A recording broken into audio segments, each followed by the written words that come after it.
talent. Noé, Ojira we malé wanae, ta eton dodo edie. Talent et doto zanzan lebi. Talent. Oui, Ojira we malé wanae, to kodonu we keten diaspora FMG, meno ma doto.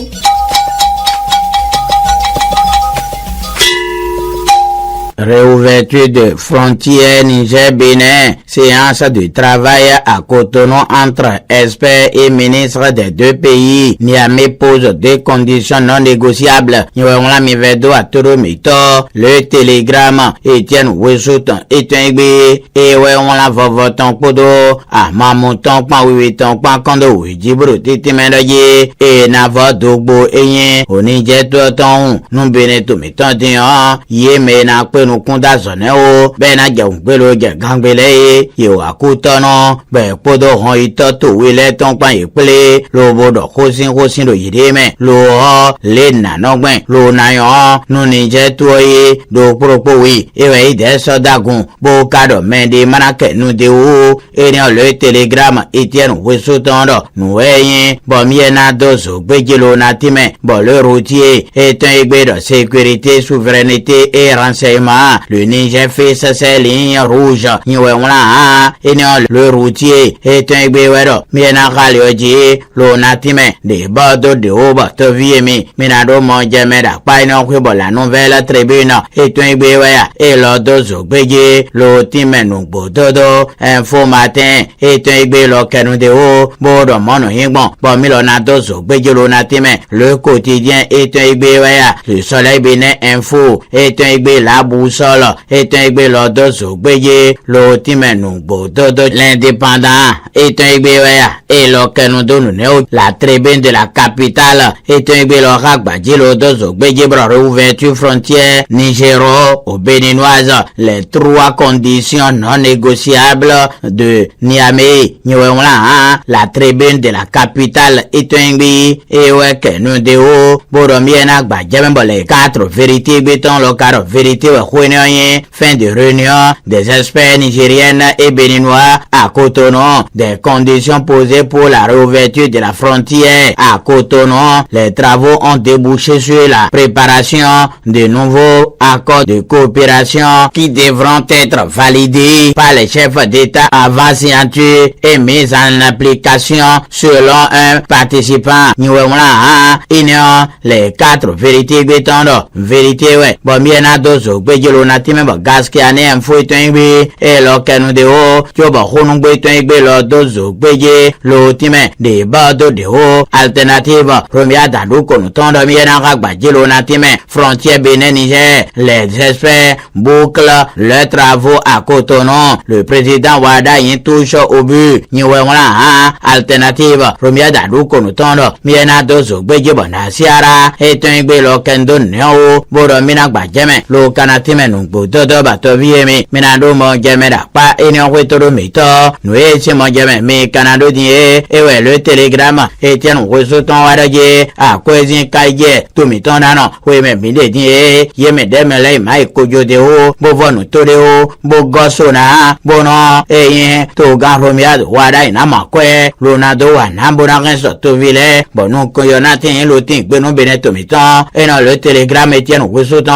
miena Gbadjilo natime budget 2026 au Bénin adopté à l'unanimité, ce que change la loi des finances rectificative 2026. Le télégramme Etienne Wessouton miena Gbadji lo kanatime di bado de autonomito de la nouvelle tribune etengbe lo kenundeo pour adoption de la loi de finances rectificative. Les raisons de oui unanime des parlementaires union nyowedo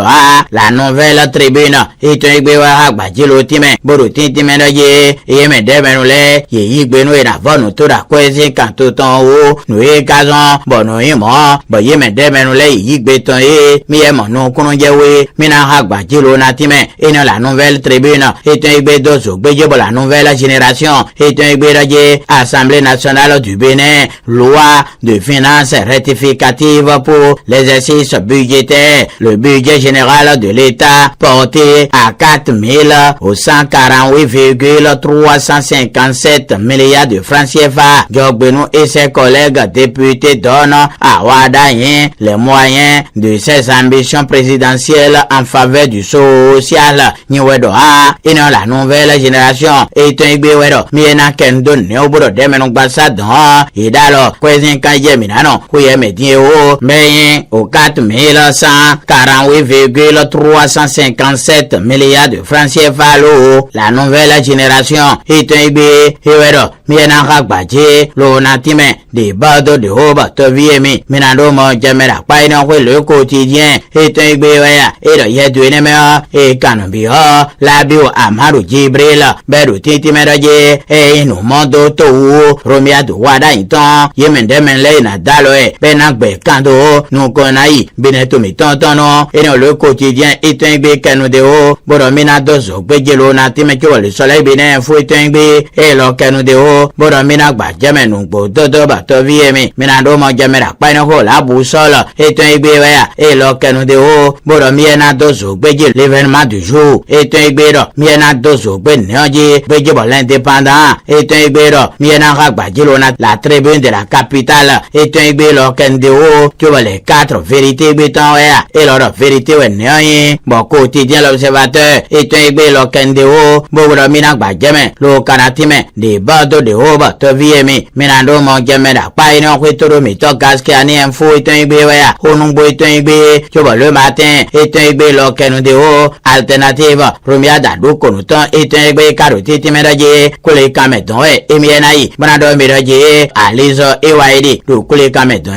le wagben lo alizo ne Tengbe jotan beje kungbero je gangbe no to vi ero kule kamedon le de menu jira penoche e ko jete ayoje lo time no to vi le da pamon koton kwelo bo alternative romia da konutan do miena gbajeme lo na time nu gbododo kule kame l'honorable jira benoche au front pour un carrefour du 21e siècle. Le député à l'écoute de ses mandats. Niwewala alternative première d'adou konutan Etengbe et kenodeo boromie natime de bado de haut palabre quotidien Claude Adjikpatondo mowenu yingbonu bododoene butumage des as à sauver kulekame et kulekame agbainzon l'honorable Gérard Pinochi porte le plaidoyer des populations pour un carrefour moderne. Niwewala palabre quotidien Claude Adjikpatondo miena ragbajilo natime de bado de utoromito nuesi monjame mi kanado die dagbo me kalavesin kame do zinvie don non do chijeme to vi edo sokan do don vija don le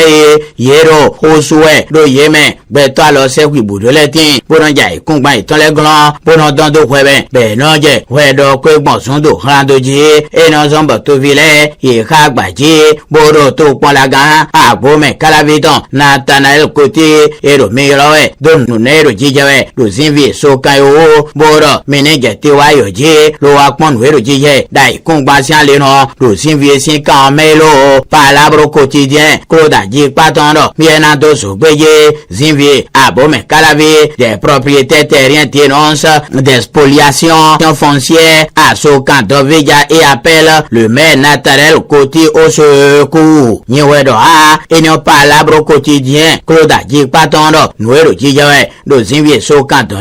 yedo doene boto pon lagan abome kalavi ton Nathanael Koti e na kendo neo bonando nono boto vile na magbon da bome kalavi sin kamera ikungba si ale no lo palabre quotidien Claude Adjikpatondo miena gbajeme lo kanatime nugbo dodo bato viemi minado mo jamera pa eni okwe dada toro mito azando kropo kaweko yeme to pon lagan le eblo ne idene yedu ene meo to pon laga bome kalavi ton Nathanael Koti le na wagben bo nu koyo natin hin lo tin gbe nu agbome kalavi sin to pon la e dozo gbeje lo time de bado de ho bo l'événement du jour Etengbe do événement bilan des 100 jours à la tête de commune d'Abomey Calavi, le maire côté pour l'efficacité et le développement. Ywe on la et dans l'événement du jour. Et un événement ouais. Bon bien na kende olo na gbajeme. Nous si mon jame mais Canada dit au tout pain do koropo a fo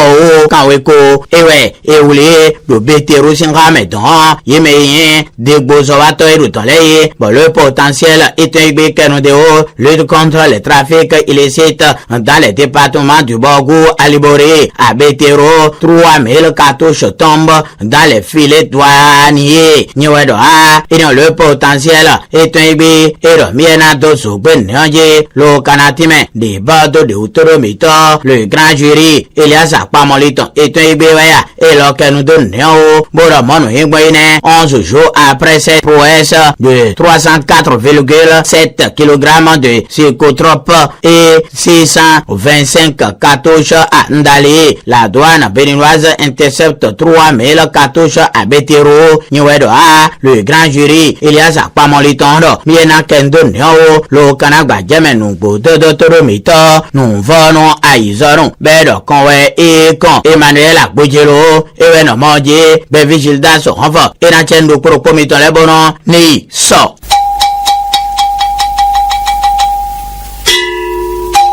Talent.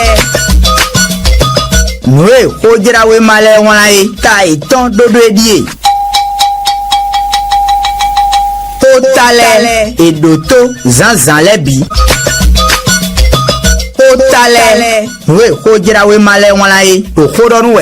Diaspora FMD. Mais nous, ma d'auto.